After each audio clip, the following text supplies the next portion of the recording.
सोचिए 1916 में बनारस में छपी हिंदू दर्शन की एक काफ़ी पुरानी किताब और आज के इंटरनेट का सबसे बड़ा ओपन एक्सेस साइंटिफिक डेटाबेस।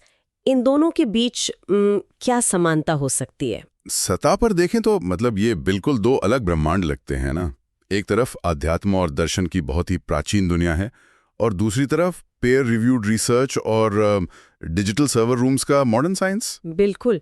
पर अगर हम थोड़ा गहराई में जाएं ना, तो ये दोनों एक ही इंसानी जद्दोजहद की कहानी कहते हैं। हाँ, क्योंकि इंसान हमेशा से ये तय करने की कोशिश करता रहा है कि असली ज्ञान आखिर है क्या, उसे परिखा कैसे जाए और सबसे जरूरी बात, उसे आने वाली पीढ़ियों तक कैसे पहुंचाया जाए। सही कहा। और आज के इस डीप डाइव चर्चा में हम ठीक इसी जद्दोजहद को समझने वाले हैं। आज ना हमारे पास दो बहुत ही दिलचस्प स्रोत हैं। जी, पहला स्रोत है 1916 में बनारस के सेंट्रल हिंदू कॉलेज द्वारा छापी गई एक किताब जिसका नाम है Sanatan Dharma, an advance textbook of Hindu religion and ethics. और दूसरा स्रोत है directory of open access journals, यानी DOAJ का आधुनिक विकिपीडिया पेज। एग्जैक्टली। तो आज हम ये डिकोड करेंगे कि प्राचीन काल में जब लोग ब्रह्मांड के रहस्य सुलझा रहे थे, तब उन्होंने अपने ज्ञान को कैसे क्लासिफाई किया, और आज के इस डिजिटल युग में हम साइंटिफिक रिसर्च की प्रामाणिकता को कैसे तय करते हैं। आज हम 1916 की इस पुस्तक में दी गई मान्यताओं का विश्लेषण सिर्फ एक हिस्टोरिकल सोर्स के रूप में कर रहे हैं। बिल्कुल।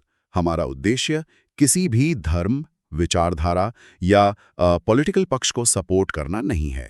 हाँ, हम निष्पक्ष होकर सिर्फ ये देख रहे हैं कि उस समय के विचारकों ने अपनी दुनिया को कैसे डॉक्यूमेंट किया था। तो चलिए इस किताब से शुरू करते हैं। जरूर। इस किताब में ज्ञान को सुरक्षित रखने का जो ढांचा बताया गया है ना, वो बहुत ही सुदृढ़ है। उन्होंने बेसिकली पूरे ज्ञान को दो हिस्सों में बांट दिया, श्रुति और स्मृति। श्रुति और स्मृति। तो श्रुति का मतलब वही ना जो सुना गया? हाँ, श्रुति का मतलब है वो ज्ञान जो सुना गया है, जिसे परम सत्य माना जाता है। इसमें आपके चारों वेद आते हैं, ऋग्वेद, सामवेद, यजुर्वेद और अथर्ववेद। अच्छा। और फिर इनके भी 3 उपभाग होते हैं, मंत्र, ब्राह्मण और उपनिषद। तो इसके ठीक विपरीत फिर स्मृति क्या है? स्मृति का अर्थ है वो ज्ञान जिसे याद रखा गया। ये समाज को चलाने के नियम और कानून तय करती है, जैसे कि मनुस्मृति या यज्ञवल्क्य के स्मृति। ओह, आई सी। जहाँ श्रुति अपरिवर्तनीय है, यानी उसे बदला नहीं जा सकता, वहीं स्मृति समय और परिस्थितियों के हिसाब से बदल सकती है। वाह, ऐसे पढ़ते हुए मेरे दिमाग में ना टेक की दुनिया का एक बहुत क्लियर एग्जाम्पल आ रहा था। अच्छा, क्या एग्जाम्पल? देखिए, हम श्रुति को किसी ऑपरेटिंग सिस्टम का सोर्स कोड मान सकते हैं। ओह वाओ, ये काफी इंटरेस्टिंग पर्सपेक्टिव है ना? सोर्स कोड वो अटल नियम है जिस पर पूरा सिस्टम टिका होता है। उसे आम यूजर बदल नहीं सकता। और स्मृति जो है वो उन ऐप अपडेट्स की तरह है जो समय, जरूरत और समाज के हिसाब से लगातार बदलते रहते हैं। बिल्कुल सही पकड़ा आपने। जब समाज का ढांचा बदलता है तो नया अपडेट आ जाता है, लेकिन बेसिक सोर्स कोड कभी नहीं बदलता। ये तुलना ना इसके पीछे के पूरे साइंस को काफी अच्छे से समझाती है। श्रुति वो दार्शनिक और आध्यात्मिक बेस है जो परमानेंट है। लेकिन समाज को चलाने के लिए रोजमर्रा के नियम चाहिए होते हैं ना। जो नियम सतयुग में सही थे, जरूरी तो नहीं कि वो कलयुग में भी काम आए। सही बात है, समय के साथ चीजें बदलती हैं। इसीलिए स्मृति के नियमों को फ्लेक्सिबल रखा गया ताकि समाज खुद को नई सिचुएशंस के हिसाब से ढाल सके। लेकिन देखिए, यहाँ मुझे एक प्रैक्टिकल प्रॉब्लम नजर आती है। कैसी प्रॉब्लम? किताब खुद ये मानती है कि वेदों का और स्पेशली उपनिषदों का जो दर्शन है वो काफी कॉम्प्लेक्स है। अगर श्रुति सोर्स कोड है तो उसे समझना हर किसी के बस की बात तो नहीं थी ना? नहीं, बिल्कुल नहीं। तो फिर आम इंसान तक ये इतना डीप ज्ञान आखिर पहुंचा कैसे? यहीं पर तो इस पूरे इंफॉर्मेशन सिस्टम की सबसे बड़ी खूबी सामने आती है।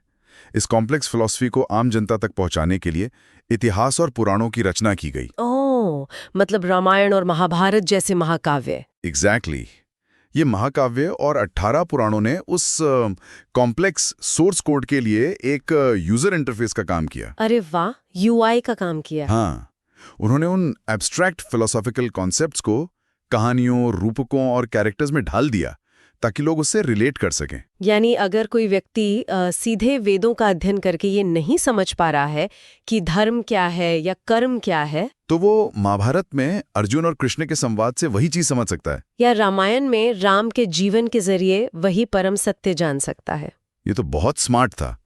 ज्ञान को सिर्फ तिजोरियों में लॉक करके नहीं रखा गया। बिल्कुल नहीं, उसका एक ऐसा फॉर्मेट तैयार किया गया जो हर किसी की समझ में आ सके। सही है। और जब हम इन ग्रंथों के मेन मैसेज की तरफ बढ़ते हैं ना, तो 1916 की ये किताब सृष्टि की रचना का एक बहुत ही डिटेल्ड मॉडल पेश करती है। हाँ, वो क्रिएशन वाला हिस्सा। शुरुआत में किताब कहती है कि सिर्फ एक असीम और अनंत अस्तित्व है जिसे ब्रह्म कहा गया है। राइट।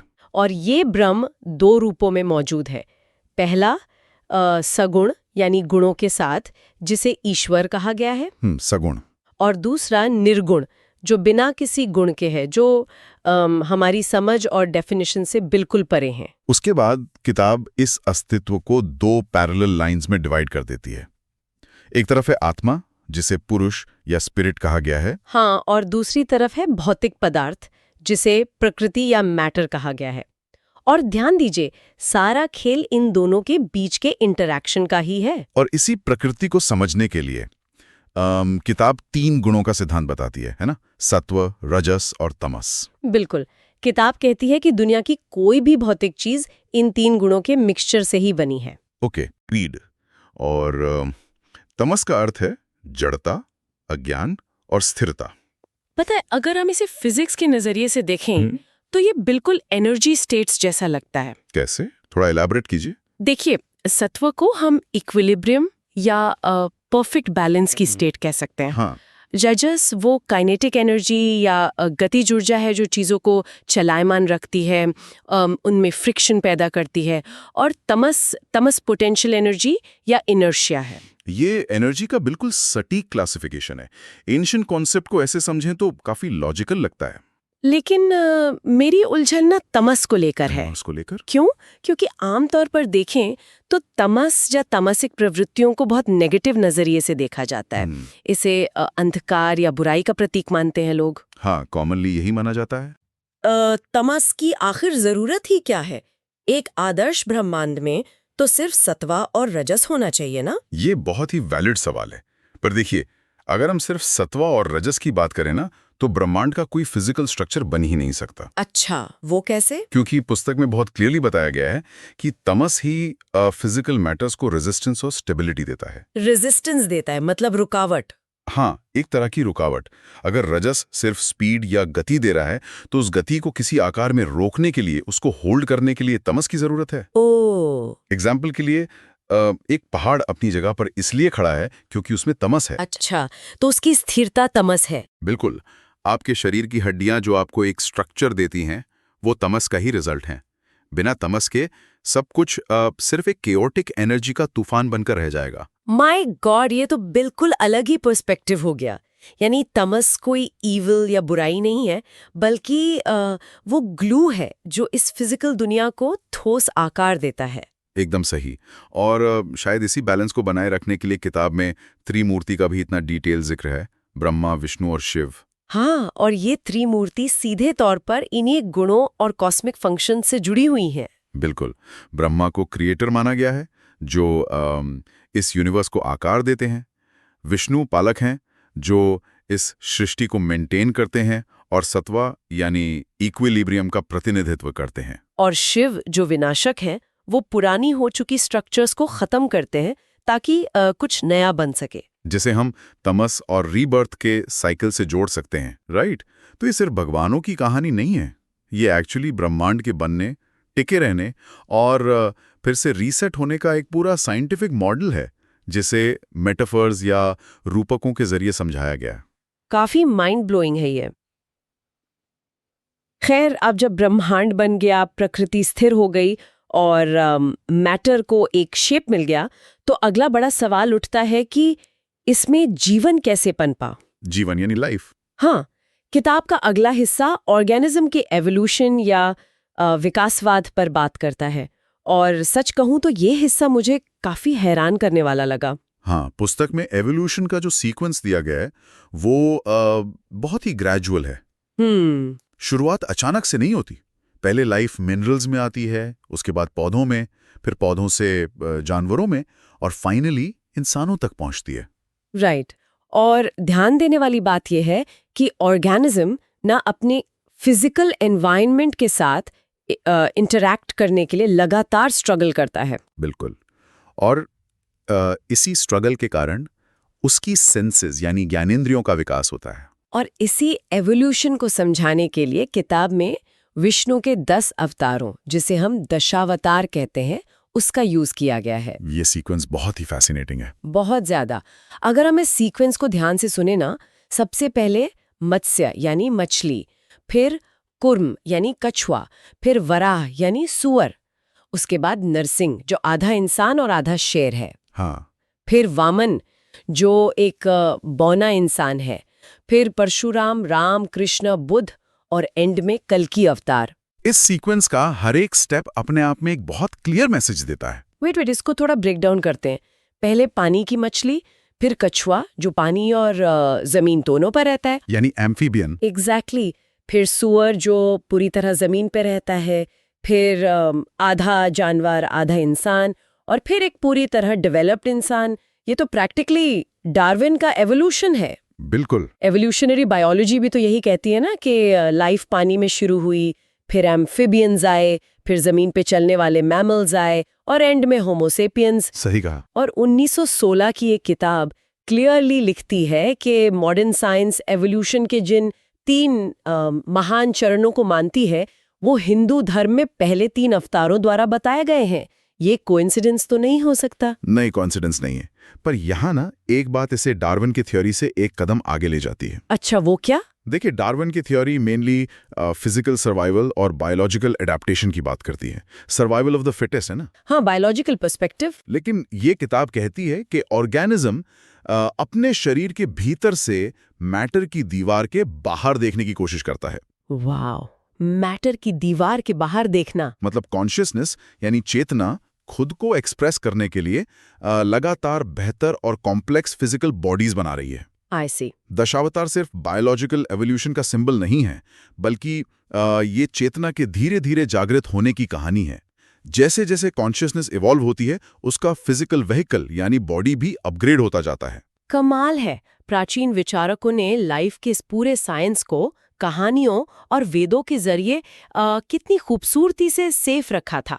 उनका पूरा फोकस इस बात पर था कि ज्ञान का जो कोर सोर्स है, वो सोर्स कोड जो मैंने पहले कहा था, वो कभी करप्ट ना हो। बिल्कुल, उन्होंने इंफॉर्मेशन इंटेग्रिटी को बहुत प्रायोरिटी दी थी। पर अगर हम आज की दुनिया की बात करें ना, तो हमारे सामने प्रॉब्लम बिल्कुल अलग है। आज तो प्रॉब्लम इंफॉर्मेशन की कमी नहीं बल्कि एक्सेस है।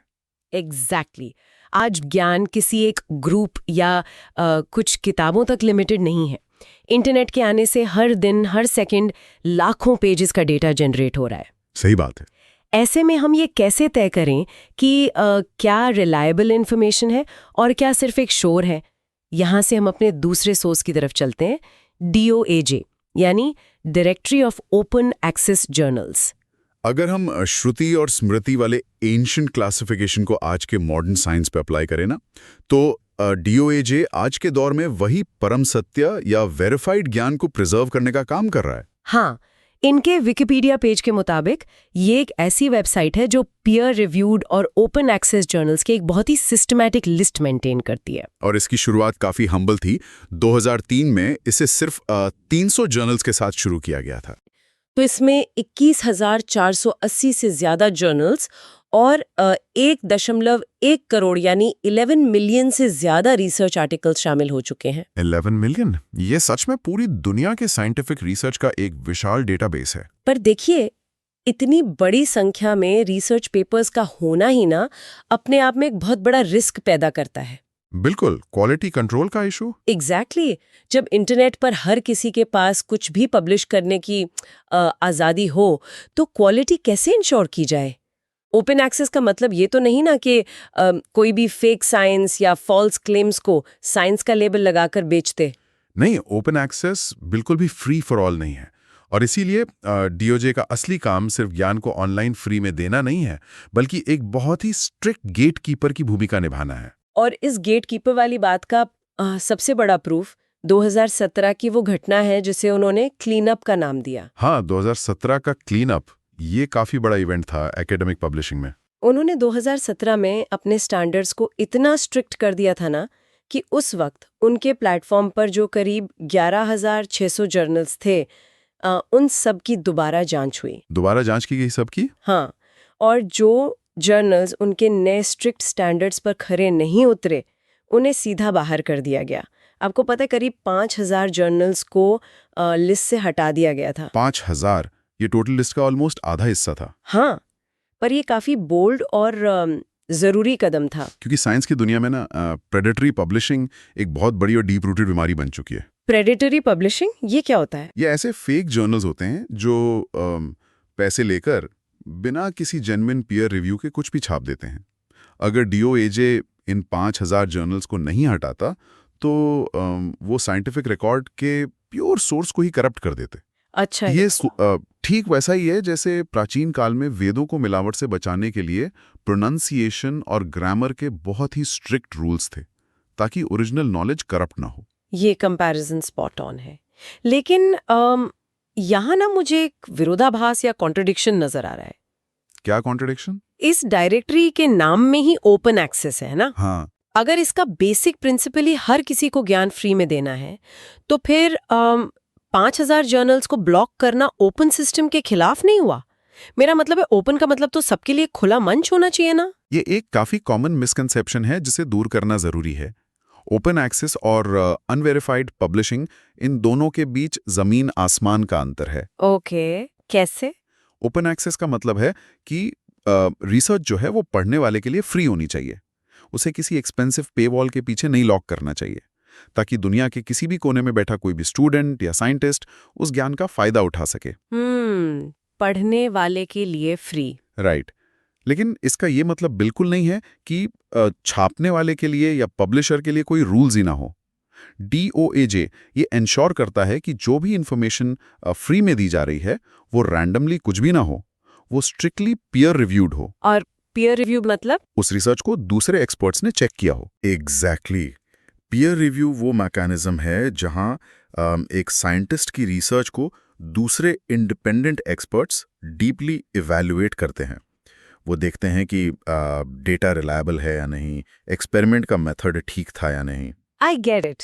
मतलब ओपन एक्सेस का मेन एम अच्छी रिसर्च को फ्री करना है, किसी खराब या फेक रिसर्च को प्रमोट करना नहीं। बिल्कुल सही। क्वालिटी सबसे ऊपर है। और इसी क्वालिटी और इंफ्रास्ट्रक्चर को और बेहतर बनाने के लिए ना डीओएजे को आजकल IS4OA यानी infrastructure services for open access manage करता है। और तो और अक्टूबर 2022 से उन्होंने ओपन एयर के साथ भी एक पार्टनरशिप की है। ये सब आधुनिक साइंस में सच्चाई को फिल्टर करने का एक बहुत ही कॉम्प्लेक्स फ्रेमवर्क है। ये काफी इंटरेस्टिंग है। पता है, अगर हम आज के इन दोनों सोर्सेज यानी 1916 की वो सनातन धर्म की किताब और आज के इस डीओएजे डेटाबेस, इन दोनों को आमने सामने रखकर देखें तो एक बड़ा ही साफ पैटर्न उभर कर आता है। किस तरह का पैटर्न? यही कि इंसानियत का जो पूरा सफर रहा है ना, वो हमेशा से ज्ञान के क्लासिफिकेशन और प्रेजर्वेशन का सफर रहा है। बिल्कुल सही ऑब्जर्वेशन है ये। प्राचीन काल में हमने कॉस्मिक एवोल्यूशन को, फिजिकल मैटर्स की प्रॉपर्टीज को और लाइफ के कॉम्प्लेक्स रूल्स को श्रुति, स्मृति, 3 गुणों और अवतारों की फिलॉसफी के जरिए मैनेज किया। उस समय ज्ञान को करप्ट होने से बचाने का तरीका कहानियां और ओरल ट्रेडिशंस थी। हाँ, ओरल ट्रेडिशंस बहुत स्ट्रांग थी उस वक्त। और आज देखिए, जब हमारे पास लिटरली एक इंफॉर्मेशन का ओशन है और हम सब इंफॉर्मेशन ओवरलोड से स्ट्रगल कर रहे हैं, तो हम अपने साइंटिफिक ज्ञान को ऑर्गेनाइज करने के लिए पीयर रिव्यू, डिजिटल डायरेक्टरीज और IS4OA जैसे टूल्स और इंस्टीट्यूशंस का यूज कर रहे हैं। एग्जैक्टली। टूल बदल गए हैं, सर्वर रूम्स आ गए हैं, लेकिन जो ओरिजिनल गोल था, सच की खोज करना और उसे मिलावट से बचाना, वो आज भी वही है। सही बात है। ज्ञान चाहे हजारों साल पुराने वेदों का हो या आज सुबह इंटरनेट पर पब्लिश हुए किसी फ्रेश रिसर्च पेपर का, उसकी असली वैल्यू सिर्फ इसमें नहीं है कि वो कितनी आसानी से हमें मिल रहा है, बल्कि इसमें है कि उसे कितनी अच्छी तरह से वेरीफाई किया गया है। बिना वेरिफिकेशन के ऐसी कोई भी इंफॉर्मेशन आखिर में सिर्फ एक शोर या नॉइज बनकर रह जाती है। एकदम सटीक बात। और DOAJ जैसे प्लेटफॉर्म्स इसी नॉइज में से एक्चुअल डेटा को, या आप कहेंगी सिग्नल को फिल्टर करने का काम कर रहे हैं। हाँ, सिग्नल को अलग कर रहे हैं। हम इस विश्लेषण को पहले के टर्म से भी जोड़ सकते हैं। ये मॉडर्न प्लेटफॉर्म्स ना आज के युग का नया सत्व स्टैब्लिश कर रहे हैं, जहां नॉलेज प्योर, स्टेबल और रिलायबल हो। वाओ, मॉडर्न एरा का सत्वा, ये बहुत ही खूबसूरत थॉट है इस चर्चा को रैप अप करने के लिए। पर इसे ख़त्म करने से पहले मैं हमारे सभी सुनने वालों के लिए एक बड़ा ही प्रोवोकेटिव सा ख्याल छोड़कर जाना चाहती हूँ। एक ऐसा ख्याल जो शायद हमें हमारे आज के ज्ञान को एक बिल्कुल नए नज़रिए से देखने पर मजबूर कर दे। ओह, क्या है वो ख्याल? मैं भी सुनना चाहूँगा। देखिए, आज हमने देखा कि कैसे एंशिएंट लोगों ने एवोल्यूशन और इस पूरे यूनिवर्स की फिजिक्स को दशावतार और त्रिमूर्ति जैसी माइंड बेंडिंग कहानियों के अंदर इनकोड किया था। हाँ। आज हम मॉडर्न लोग उन कहानियों को अक्सर रिलीजन या मिथोलॉजी कह देते हैं। अब जरा एक सेकंड के लिए कल्पना कीजिए। ओके। आज से करीब 2000 या 3000 साल बाद जब फ्यूचर की कोई हाईली एडवांस सिविलाइजेशन हमारे आज के इन डिजिटल सर्वर रूम्स को या इन आर्काइव्स को अर्थ के किसी हिस्से में खोजेगी, तो वो DOAJ और हमारे इन पीयर रिव्यूड रिसर्च पेपर्स को क्या मानेंगे? Oh my God. क्या वो इसे हमारे युग की नई श्रुति मानेंगे, यानी वो अल्टीमेट परम सत्य जिस पर 21वीं सदी की पूरी सिविलाइजेशन टिकी हुई थी? या फिर क्या ये भी पॉसिबल है कि इंसानी एवोल्यूशन के किसी नेक्स्ट फेज में हमारा आज का ये एंटायर मॉडर्न साइंस उनके लिए सिर्फ एक और मिथोलॉजिकल स्टोरी बन के रह जाए? एग्जैक्टली, एक ऐसा पुराना आउटडेटेड फ्रेमवर्क जिसके जरिए उनके पूर्वज यानी कि हम अपने आसपास के ब्रह्मांड को बस किसी तरह समझने की कोशिश कर रहे थे। ये सच में एक बहुत गहरा दार्शनिक सवाल है। टाइम स्केल इतना बड़ा है ना कि आखिर में कोई भी अल्टीमेट सच हमेशा के लिए अल्टीमेट नहीं रहता। और कुछ और ऐसे ही शानदार सोर्सेस के साथ हम फिर से गहराई में उतरेंगे। तब तक के लिए सोचते रहिए।